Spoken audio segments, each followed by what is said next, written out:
When you hear multiverse now, Marvel probably enters your mind first, but Hindu traditions opened that door centuries before cinematic universes existed. In Vedic and Puranic imagination, one cosmos is a Brahmanda. So before the story begins, you need the map underneath it. A loka is not just a place where beings live. It tells us power, duty, and the limits around that being. The 7 higher lokas begin with Bhur, the human world. Then Bhuvar and Svar widen upward into sky and Deva radiance. Above them, Mahar through Satya holds sages an immense time. Now the lower realms begin, and this is where outsiders misread them. Atala, Vitala and Sutala are described with wealth and power. Talatala through Patala carry illusion, craft, nagas and hidden strength. Vaikuntha is different, Vishnu's abode beyond this material stack.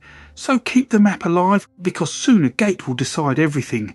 Now the map needs people, because realms become meaningful through duty. Brahma's mind-born sages arrive first, and their childlike form matters. Sanaka, Sanandana, Sanatana and Sanatkumara carry detachment, not youthfulness, so when they walk toward Vaikuntha, it is not casual travel. At that threshold stand Jaya and Vijaya, close attendants of Vishnu.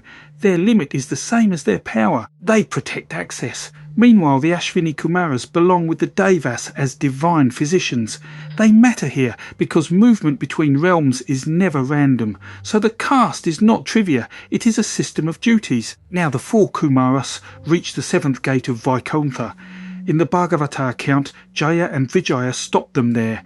The refusal becomes a curse because even service can forget humility, and now they face the terrible choice, distance or fierce return.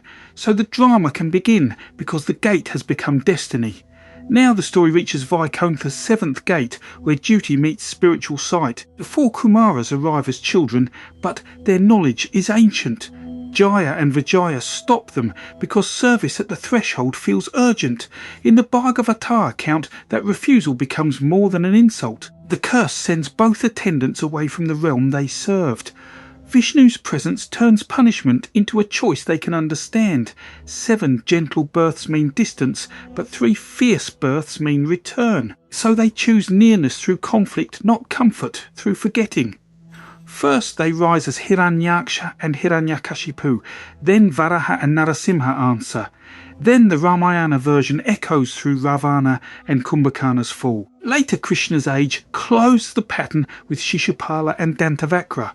Across these births, the enemies are also returning attendants.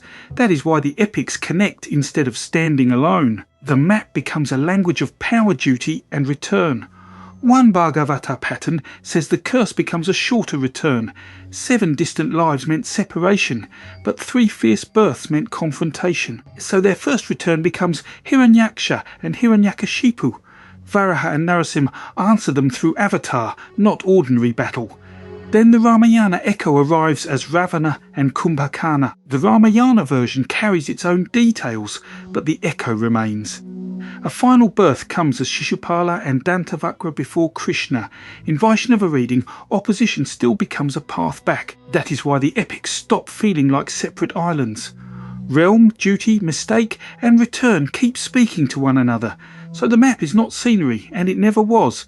It tells you power has borders and duty has weight, and it tells us return can hide inside consequence. When you hear multiverse now, remember this older doorway.